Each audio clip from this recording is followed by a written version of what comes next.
Now, I was led to examine the cause and progress of this decay, and forced to spend days and nights in vaults and charnel houses.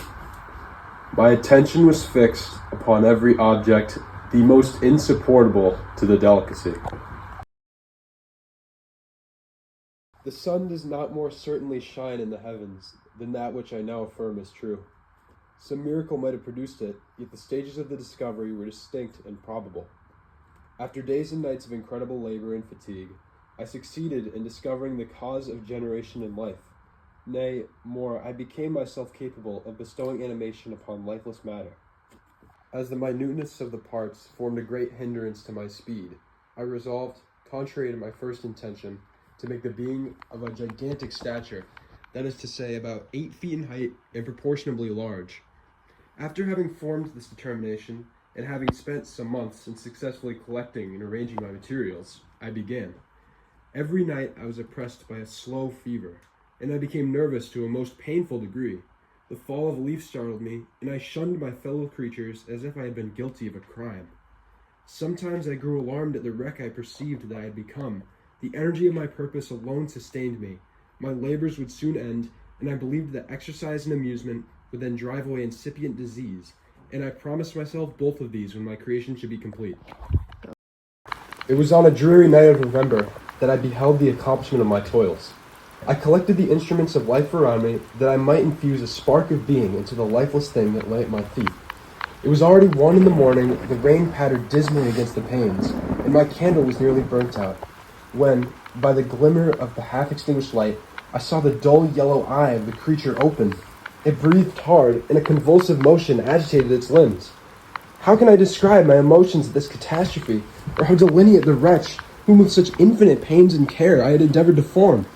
His limbs were in proportion, and I had selected his features as beautiful. Beautiful! Great God! His yellow skin scarcely covered the work of muscles and arteries beneath. His hair was of a lustrous black and flowing, his teeth of a pearly whiteness. Unable to endure the aspect of the being I had created, I rushed out of the room.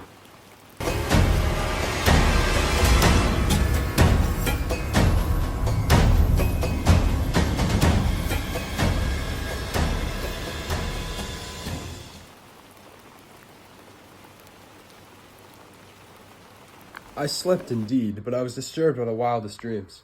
I thought I saw Elizabeth in the bloom of health walking the streets of Ingolstadt. Delighted and surprised, I embraced her, but as I imprinted the first kiss on her lips, they became livid with the hue of death. Her features appeared to change, and I thought that I held the corpse of my own dead mother in my arms. I continued walking in this manner for some time, endeavoring, by bodily exercise, to ease the load that weighed upon my mind. I traversed the streets without any clear conception of where I was or what I was doing. My heart palpitated in the sickness of fear, and I hurried on with irregular steps, not daring to look about me. Continuing thus, I came at length opposite to the inn at which the various diligences and carriages usually stopped. I perceived Henry Clerval, who, on seeing me, instantly sprung out. My dear Frankenstein, how glad I am to see you. How fortunate that you should be here at the very moment of my alighting. It gives me the greatest delight to see you. But tell me, how did you leave my father, my brothers, and Elizabeth?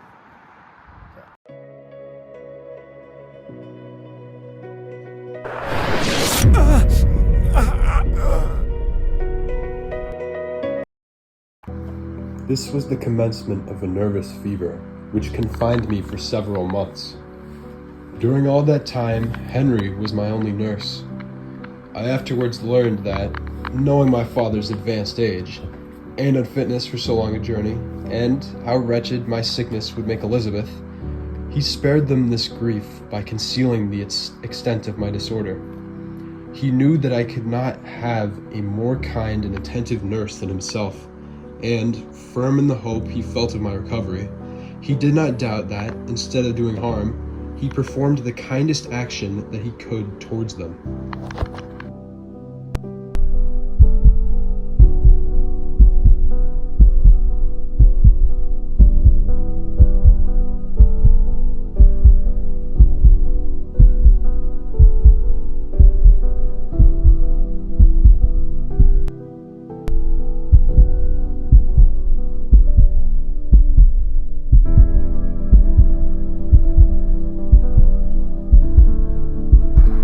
I was in reality very ill, and surely nothing but the unbounded and unremitting attentions of my friend could have restored me to life.